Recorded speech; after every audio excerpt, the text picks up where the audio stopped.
The Oklahoma Sooners dropped another close Big 12 basketball game. We got some NFL draft declarations and a couple visitors for 2023 in the transfer portal. We'll talk about all that on today's episode of Locked On Sooners.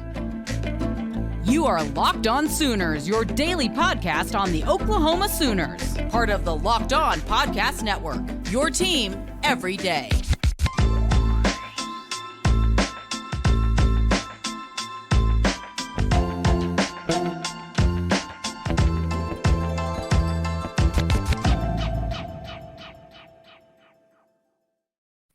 What's up, Sooner Nation? Welcome to Locked On Sooners, and thank you for making Locked On Sooners your first listen every single day. We're free and available on all podcast platforms. Make sure you go subscribe to the show wherever you get your podcasts, and over on YouTube, hit the subscribe button, hit that notification bell to let you know when new episodes drop. My name is John Williams. You can follow me on Twitter at John9Williams. My buddy here is Josh Helmer. You can follow him on Twitter at JoshOnRef. You can also hear him Monday through Friday from 9 to noon on 94.7 The Ref in Norman.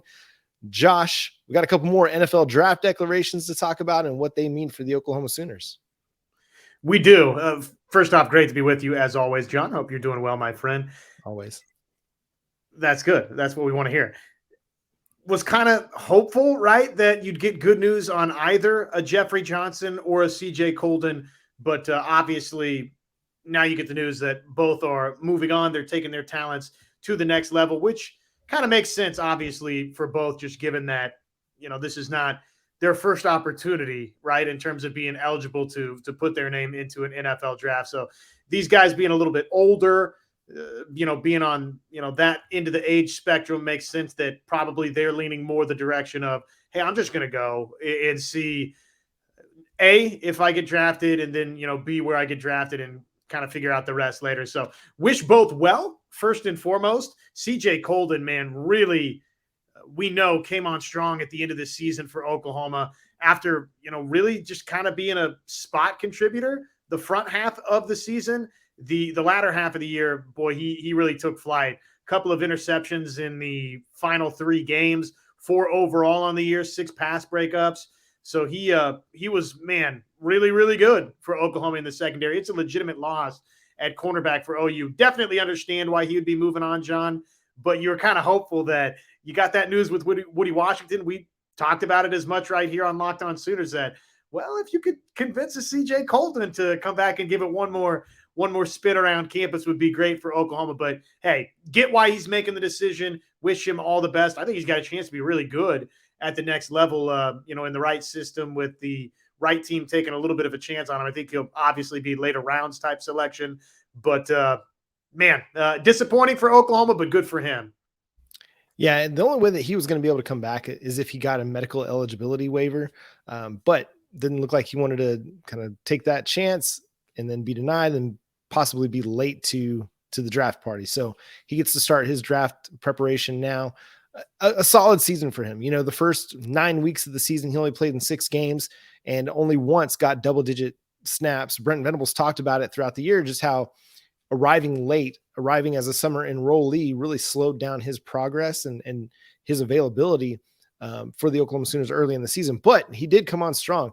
In the final 5 games of the season, averaged 80 snaps a game at quarterback for Oklahoma. So he became a starter, didn't start the season as such, but yeah, now he's heading to the NFL. What does that mean for the Oklahoma Sooners? Now you hope that a guy like Gentry Williams or a Jaden Rowe can step up and take that role, because we've seen Jaden Davis, like an okay player, right? He's a good enough college football player to get snaps, but he's not a game-changing cornerback for you. You know what I mean? Like, he's just a solid player, not anybody who's going to give you a lot of high highs. You may not, you're going to get some lows out of him, but yeah, he doesn't necessarily kill you so much. It's just, he doesn't really do much to overwrite some of the negative plays against him. But you hope that your 2022 incoming freshman from 2022, Gentry Williams, Jaden Rowe, take a step and battle it out this offseason. And one of those guys takes that job and says, I am the other starting cornerback opposite of Woody Washington. Or you're looking at 2023 signees, Jacoby Johnson or Makari Vickers or Josiah Wagner. it's not likely that one of those three guys could step in and become a starting quarterback for you year one. But again, you're talking about a couple guys, or Jacoby Johnson, an Under Armour All-American, Makari Vickers and Josiah Wagner, 4-star players in their own right. So the talent is there for them as well. It's just a matter of, can they get on campus? I don't have the early enrollee list in front of me. Can they get on campus, do enough to impress the coaching staff that they're ready for a big time opportunity? But really right now, for me, I'm kind of putting all my eggs in the Gentry Williams, Jaden Rowe basket for 2023. Yeah, you're hoping that Jaden Rowe gets back healthy quickly, and then, both he and Gentry Williams can seriously develop. And just to the comment that you made on one Jaden Davis, we've seen a lot, right, of Jaden Davis. We've seen some good football at times from Jaden Davis. I just think probably most Oklahoma fans, right, they're not going to make the call. It'll be Jay Valai and the coaching staff that makes the call. But I do think most OU fans now, John, are going to be of the mindset that, look, you went 6-7 this season, right, in 2022. 2023, it's Oklahoma, so the expectations are get right back, win the Big 12 championship, go to a college football playoff. But there's also, with that expectation, the realization that, okay, if you are a 9-win team next season, folks around here are going to say there's some legitimate progress that has been made. And I guess with all of that kind of being laid out there, that this isn't the expectation going into 2023 based on how 2022 played out, John, that lends itself to, if I've seen you play before and you're a senior and I kind of haven't seen the total star power yet, I've seen some good play at times and I've seen some pretty spotty play at other times, there's going to be a lot of Oklahoma fans that look at that and say, you know what? Yeah, I'm okay with winning 9 games if you tell me that a Jacoby Johnson gets to play a bulk of the snaps next season, and then boom, you're setting up for 24, or insert cornerback name here that's young to go along with Woody Washington. And that's part of my frustration, and maybe this is a segment for another day, of how they handled some of the snaps for their younger players in a season such as this, where you're basically just battling for bowl eligibility. You didn't give some of these guys a lot of reps or a lot of run in some games where, I mean, yeah, you're trying to win, you're trying to compete, but still a series. You couldn't give Gentry Williams a series in some games where you're like, hey, get your feet wet. I know you don't want to burn red shirts, but how often are guys sticking around 4 or 5 years anymore?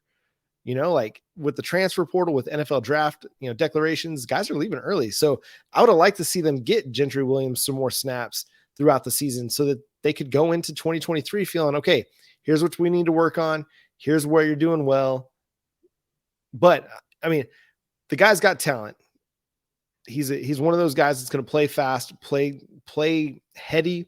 And I like the edge that he plays with and kind of some of the intensity he plays with. So hopefully him or Jaden Rowe really assert themselves in that cornerback competition. Real quickly on Jeffrey Johnson, just out of eligibility at this point, came from Tulane as a grad transfer and was a solid player for Oklahoma. He's that one tech defensive tackle that's not going to get drafted really high, may go undrafted, but it probably looks more like a 6th or 7th round pick, but somebody who's going to, play that one tech run defense kind of role for you, a guy that you're not going to give, 20, 30 snaps a game to, but you need that guy on the roster that can just plug up space. Everybody needs that guy, but he's not going to be a legit pass rusher at the NFL level. And this makes the Isaiah Coe return so much more important. And then kind of all eyes now turn to Jordan Kelly. Like, what's he going to do? If he comes back, then you feel a little bit better about your defensive tackle group, with also Grayson Halton coming in, Derek LeBlanc as well. Grayson Halton here. Sorry, I'm getting all stopped up talking about Jeffrey Johnson leaving. It's just stuffing me up. Your defensive tackle group looks a little bit thin. And a visitor that Oklahoma had on campus might be able to help with that depth a little bit. And we'll talk about that here in a second after we talk to you about BetOnline. BetOnline.net, the number one source for all of your pro and college football betting needs. You've only, of course, got the one opportunity left in this 2022 college football seasons to bet on college football with the national championship game coming up, Georgia and TCU. So take advantage of said opportunity, right, with BetOnline.net. Plenty of still pro NFL games to feast your fancy on in the betting slate out there. But BetOnline, it's your continued source for all of your sports wagering information as we start transitioning into the heart of the NBA season. College basketball's ramping up. So all of your sports wagering information, including live betting, esports scores, and more, right on over there. Head on over to the website today. Use your mobile device to learn more about the trends and the action. BetOnline, where the game starts. So now, Josh, we're going to talk about a couple, transfer possibilities that are intriguing to the Oklahoma Sooners. First, let's talk with Davon Sears or Davon Sears. Was on campus with the Oklahoma Sooners, tweeted out the eye emojis. We joked before coming on the show that maybe someone needs to inform him that we moved on from eye emojis and now we're in the lock era of recruiting. So we talked about him earlier this week. I think you look at on the surface level, and his numbers don't really, jump off the screen.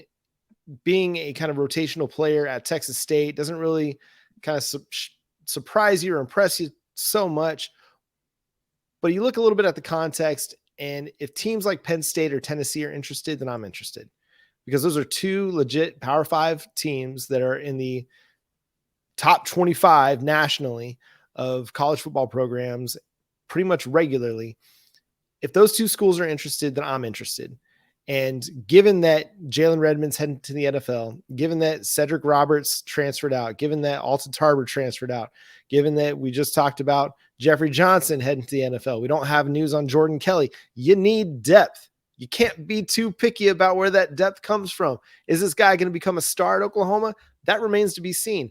But given that right now your defensive tackle group looks like of guys that you feel are going to be players for you, Isaiah Coe and Grayson Halton. Now there are some other guys on the depth chart. Kelvin Gilliam has had some snaps, but you don't really know what you're getting there yet. And really, you don't really know what you're getting in Grayson Halton yet. So the one guy that you can kind of hang your hat on is Isaiah Coe at defensive tackle. So you need to find guys that have some experience, even if it's just Texas State or JUCO experience. You got to, remember, who was it? Did Jalen Redmond come out of a community college? Am I remembering that right now? Well, Isaiah Coe came out of Iowa Western. So, and Jeffrey Johnson, look, it's not a JUCO college, but Tulane is, obviously now Tulane's had a heck of a 2022, but Tulane's not, Power 5 football. So Oklahoma's been looking in places that aren't Power 5 football for some of this this defensive tackle talent. And the bottom line is this, to me, John, is obviously there's a need for Oklahoma. They definitely need proven production, which is really, to me, what you're looking for out of the transfer portal in general, right? Plug up a couple of holes from just a depth standpoint. And then beyond that, plug it up with guys that have produced elsewhere that are proven players, right? Don't just go get somebody out of the transfer portal just to have an extra number on the roster. Get somebody that does have a little bit of collegiate experience and production behind their name. And Sears fits that bill for Oklahoma. Oklahoma, assuming that, things play out kind of the direction they're headed here, who knows about a Jordan Kelly if he makes the decision to come back. Then all of a sudden it's just even more important for Oklahoma. But if Kelly's back, if Coe's back, even just those two guys kind of being the primary names that have really played a bunch of snaps for Oklahoma, there's a serious need for Oklahoma to have Sears come into the fold if they can land him. So the fact that you've got somebody that is like a Jeffrey Johnson is leaving, ultimately that's going to help Oklahoma's case here, I would think, right? Tennessee, Penn State are both attractive options, but guess what? Oklahoma's a very attractive option. And the idea that, yeah, he could step right in and be every bit the rotational piece that he was at Texas State, or perhaps even more, John, at Oklahoma, should be very, very appealing to him. Yeah, and you hope that he becomes more than what he was, that, you see that continued progression where he goes community college, Texas State, Oklahoma, and he is able to play a significant role for you. And I just had this thought as you were talking, how much does it hurt that you missed out on Gabriel Brownlow-Dindy and David Hicks? And right now I feel like defensive tackle, and we've talked about this several times maybe, but defensive tackle is the place right now where recruiting seems to not be going the way you want it to. Now, I like Ashton Sanders. There's a lot of, positive feelings about Marcus Strong in the 2023 cycle, but you really need like a guy like Grayson Halton to hit. Like, you need him to become a big time player for you, not just a good player, not just a solid player. He needs to become a really, really good player for you, because the future at defensive tackle right now is a little bit light. You know, you have Halton, you got Derek LeBlanc coming in, but you really got to have those guys hit, because that's kind of your future at defensive tackle, Josh. The other name, I'm looking at the depth chart as we speak, which we've learned, right? Don't take this depth chart as gospel over here, but the depth chart for Florida State, the other name that's defensive tackle or nose tackle is Kelvin Gilliam.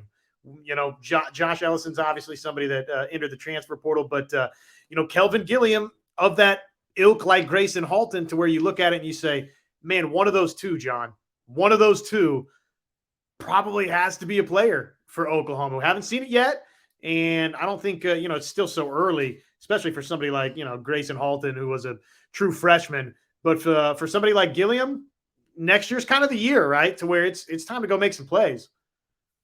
100%. And looking at adding guys who can make plays, the Oklahoma Sooners are dipping back into the offensive line market out on the West Coast. Bill Bedenbaugh's had a lot of success over recent years with Chris Murray, McCade Matire. Now looking to land Walter Rouse out of Stanford, a 4-year player over at Stanford, started 39 games. He is planning to be a visitor for the Oklahoma Sooners, according to CBS Sports writer and 247 Sports, Josh Edwards. He is interested in Oklahoma. He's interested in Nebraska and Iowa. So again, a guy that's played a lot, has a lot of experience, and was one of Stanford's better players on offense in 2023. This is a guy that, again, you're looking for experience. He's going to have that experience for you. So Josh, what do you make of Walter Rouse and just maybe the idea of landing him? Well, I think you described it well there, that there's some similarities to players that Oklahoma's had success with in recent memory.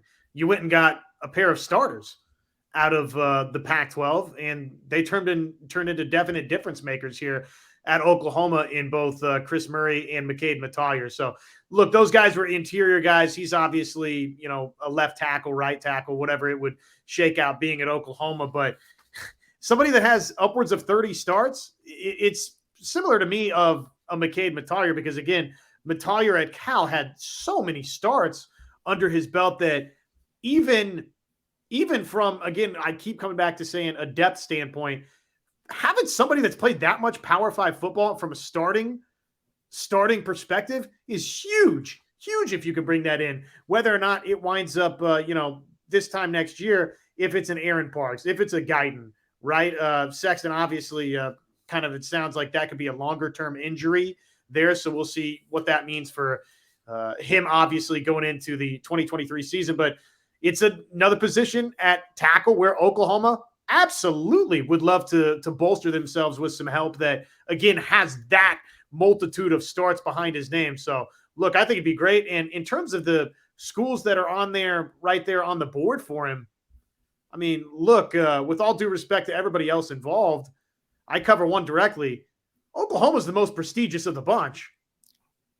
Yeah, 100%. And the one that's had the most, maybe Iowa's had good success at producing NFL, you know, offensive linemen as well, but Oklahoma's had a lot of recent success in getting guys to the league and has an immediate need, you know, with Jacob Sexton potentially missing some significant time. Walter Rouse, he's played 2,500 snaps, 2,552 to be precise, all of them at left tackle. Well, I mean, he's got the rare like slot wide receiver snap, but yeah, he's a left tackle. And so you can plug and play him right there next to McCade Matire and your left side looks really, really strong and experienced for 2023. A nice little duo for Javonte Barnes and Gavin Sawchek to run behind.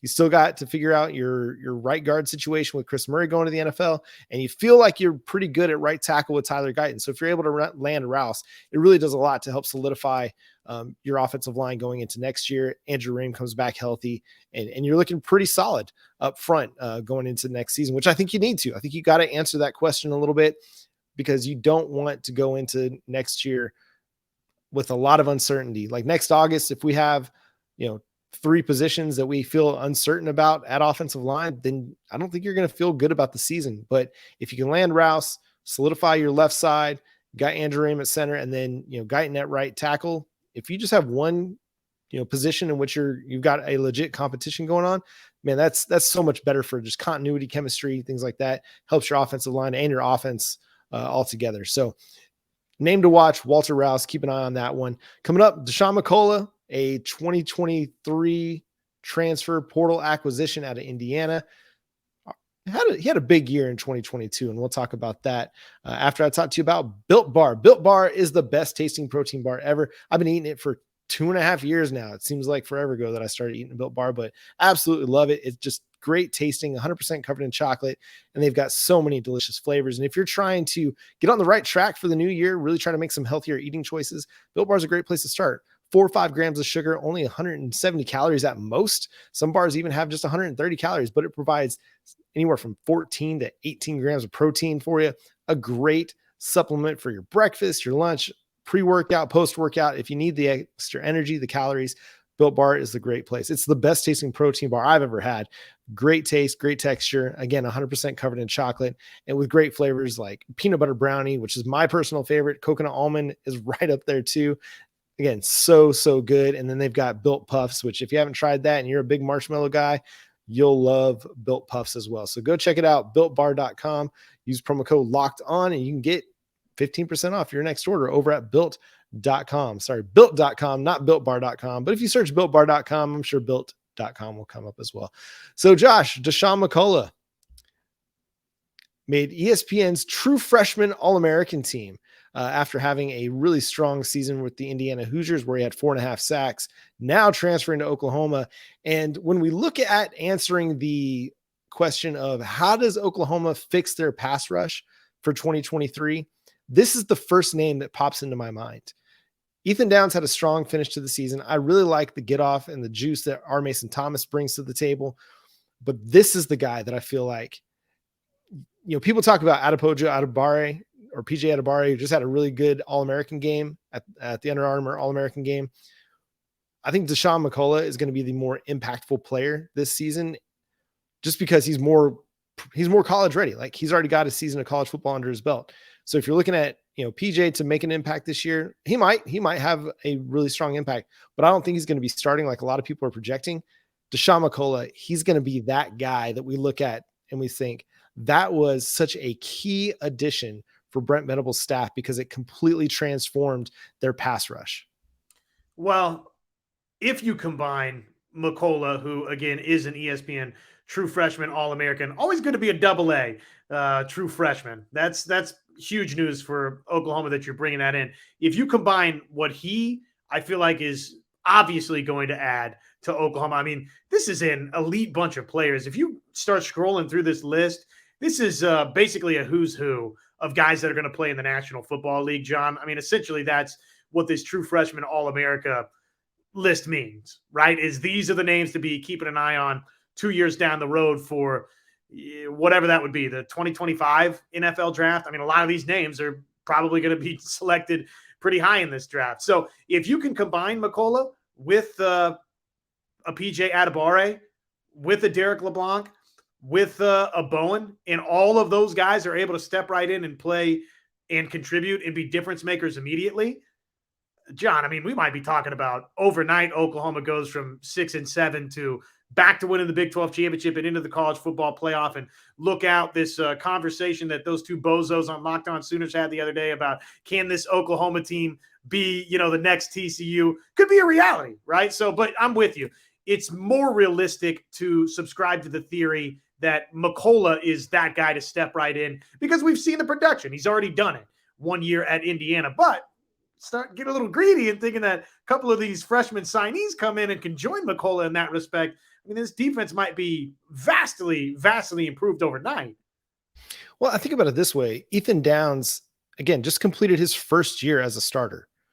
He was a rotational player his freshman year, became a starter this year, and was good early on, maybe not getting the production that you'd like to see on the sack totals, but he was getting TFLs. He was doing his job well, setting the edge, making life difficult in the run game. But then at the end of the season, has a nice, strong finish in the final 3 games with, several tackles for loss, several sacks. And that's what you want to see, like guys getting better as the season goes along, and then starting to put the flashes that are on tape, putting them into production as you go into the offseason. Now you're looking at Ethan Downs like, okay, if he can build on that, maybe he's a 6-7 sack guy in 2023. Again, just a first-year starter for Oklahoma. And then you bring in a guy like Dasan McCullough. I think the edge group is better because you have a more experienced Ethan Downs. You've got a more experienced R. Mason Thomas, one of the true freshmen that actually got a significant run in 2022. And then you bring in a guy who's a ESPN true freshman All-American in Dasan McCullough. And now you feel like you're cooking with gas a little bit. The pass rush might be pretty good going into next year. If, R. Mason Thomas takes a step, Ethan Downs takes a step, Dasan McCullough takes a step, all those guys improve, then you're looking really good, actually. You're looking pretty salty. But again, you got to see those developments take place and see how kind of everything transpires. Again, the other part of that, improving the pass rush, is your secondary has to improve, because if you're not making quarterbacks hold on to the ball for more than 2 seconds, 2.5 seconds, it makes it really difficult on the pass rush. They're just not going to have the time to get there. So all of it's got to improve. But I think with a guy like McCullough, you're really going to start to see that Brent Venables pass rush, Brent Venables run defense kind of start to take shape this next season. We saw flashes, but I feel like it really gets more consistent next year. It sounds like he can play all over too. Just looking at the statistics, and look, just to give you a little bit of perspective on this, the ESPN True Freshman All-American team, they listed him as a linebacker, right? But it sounds like if Oklahoma wants to, John, at times they can stand him up and rush him off the edge, right? Sounds like he could play some linebacker for Oklahoma. I've heard rumblings. There's some that feel like he might step in and take over Cheetah for OU. So, I mean, that's some serious versatility, just the way that different people describe or talk about Dasan McCullough. And obviously, like you said, the TFLs, the pass rushing skills are obviously there. That's been seen from day one with his 6.5 tackles for loss, with his 4 sacks, with the 3 QB hurries to go along with it. So, man, it's I'm just excited to see where's he going to play for Oklahoma. There's so many different options, I think, that you can play him at. And, generally speaking, I think it's probably better to lock somebody in, right? I mean, what did we do at the end of last offseason? We got that news. Billy Bowman's playing safety, and everybody celebrated, right? He's got his defined position. They're not going to be switching him around, moving him around. Here he goes. He's locked in. He's playing safety, guys. And absolutely, probably that should be celebrated, and that's a good thing, John. But, a little tinkering to figure out where exactly is the perfect spot to play McCullough. I don't think that I or a bunch of Sooner fans are going to be too opposed to that idea either. No, not at all. And one thing I wanted to look at while you were talking is just how often a guy like Deshaun White rushed the passer out of the cheetah position, because I've heard that rumbling too, that they're looking at McCullough to play cheetah. Deshaun White rushed the passer 101 times this season. It was 12th on the Oklahoma Sooners. And again, for a guy that started for the team, played with the second most snaps of anybody on the team, that's not as much as I would like Dasan McCullough to rush the passer. Does that make sense? Like, I think of a guy like Micah Parsons. Again, I'm not going to compare Dasan McCullough to Micah Parsons right now because he just played his true freshman season. Micah Parsons, linebacker out of Penn State. He's proven that kind of one of his best traits is his ability to rush the passer. They line him up at linebacker, but they also line him up off the edge. If they're not using McCullough in a similar way to Micah Parsons, where they're letting him rush the passer a lot, then I feel like it'd be a bit of a misuse of his length and his talent, his athletic ability. Again, we'll see how it all transpires, how it all plays out, but he's got the versatility and the athleticism to do a lot of really good things for you. But I really want to see him rush the passer. That's like rub hands. Let me see what they can do with him off the edge, because I think that could be a lot of fun. Real quickly, Josh, man, another disappointing home loss for the Oklahoma Sooners, this time to Iowa State, falling 63-60. And much like the Texas game, they had a chance in the final, few seconds to try and get something, in the last 10 seconds of the game. But a failed inbound pass led to Iowa State getting the ball back and then being able to hit a couple free throws for the final margin. I don't know what to make of this Porter Moser squad just yet. It just doesn't seem like everything's coming together. And tonight, in particular, Iowa State did a really good job of taking away Grant Sherfield. And if that is going to be the way teams play Oklahoma, for the Big 12 slate, which I don't see any reason why you'd want to not try to take away Sherfield, it's going to be really tough going in conference play for Porter Moser's squad. I feel like this program is, one more good signing class, maybe two away from really being stabilized. And they're close, right? Close, but no cigar versus either Texas and Iowa State, who, oh, by the way, big surprise here. The Big 12 is easily the best basketball conference, not even close. In Joe Lunardi's latest bracketology, 9 out of the 10 teams, including Oklahoma, though they'll probably drop, I would imagine, out of that bubble portion, out into the first 4, the next 4 out, whatever it may be in the next edition that we see from Lunardi. Oklahoma was one of the 9 in. 9 out of 10 teams from the Big 12 right now. And I get, a lot can change between now and March when we actually have brackets in our hands and we're talking about who's going to beat which team and who's the Cinderella, so on and so forth. That's a tough league, man, to try and navigate in. And I'm not hitting the total panic button on this Oklahoma team, but I will say a couple of times here, Texas, Iowa State at home. And, Texas might be a Final Four team. We'll see when it's all said and done. Same for Iowa State. They're both really, really good.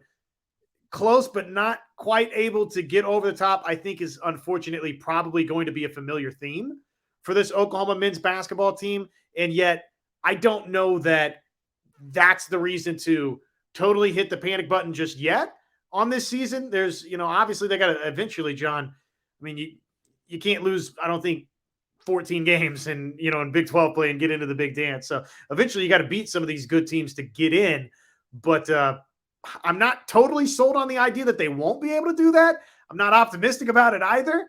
But I do think that just the simple fact that we see Oklahoma this competitive, John, against teams like Texas, against in Iowa State, it bodes well. I'm still buying up all the stock I can in Porter Moser. I believe that the future's bright. Just has to stack a couple of recruiting classes again here together. Love what Uzin's doing. I think that we saw in this game, especially versus Iowa State, Bijan Cortez finished with 10. I think you're starting to see some of his growth.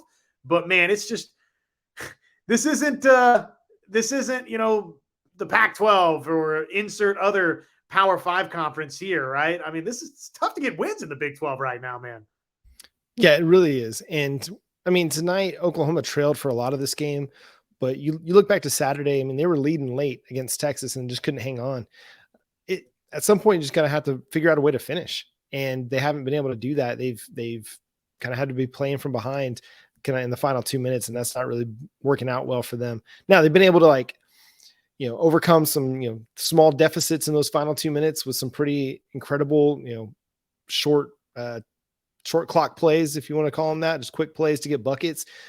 But at some point you do got to start winning games. That Sam Houston State loss to open the season, it looms large for Oklahoma. If you can't, finish 500 or better in the Big 12, that one might be the one that keeps you out of the NCAA tournament. And that'd be 2 years in a row for Porter Moser. And again, it's still early in his tenure with the Sooners. And you hope that this recruiting, the recruiting classes start to pick up and you do start seeing that talent unfold. But yeah, I mean, it's not been a good start to Big 12 play for the Sooners. A disappointing loss, just a bummer you have 2 home games, one against 2, they're both top 25 teams and you have a chance to make a statement. You don't get it done against Texas, can't figure it out against Iowa State, and you come up short. And, oh, by the way, now all of a sudden fortunately it gets, so much easier because you get to go to Lubbock, Texas, and then you get to go to the Kansas Jayhawks now, and then you got West Virginia and Oklahoma State and Baylor. I mean, it's brutal. And, oh, by the way, your Big 12 SEC challenge this year is number 7 Alabama. So, I mean, there's opportunities to, quickly, if you win, flip this thing, and all of a sudden you're safely on the right side of the bubble looking in. I think that the writing is probably on the wall going forward. I hope that this team continues to fight for Porter Moser. Some of the inbounds late in this game, I was a little not crazy about that. The pass from Cortez trying to look to, I think it was Jalen Hill late.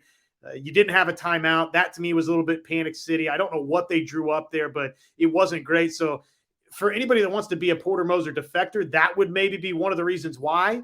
is the inbound play there late. I could see where some folks weren't particularly thrilled about that, but ultimately, man, I do see the toughness from this team. They just got to continue to upgrade talent top to bottom, I feel like. And that's going to do it for today's episode of Locked On Sooners. Thanks so much for tuning in and being a part of the show. Subscribe to the show wherever you get your podcasts. We're free and available on all podcast platforms and over on YouTube. Make sure you subscribe to the show there. Hit the notification bell and so that you know when new episodes drop, and hit a like button. Go leave a 5-star review for us over on Apple to help other people find out about the show. But until next time, he's Josh Helmer. I'm John Williams. We'll catch you then. Boomer Sooner.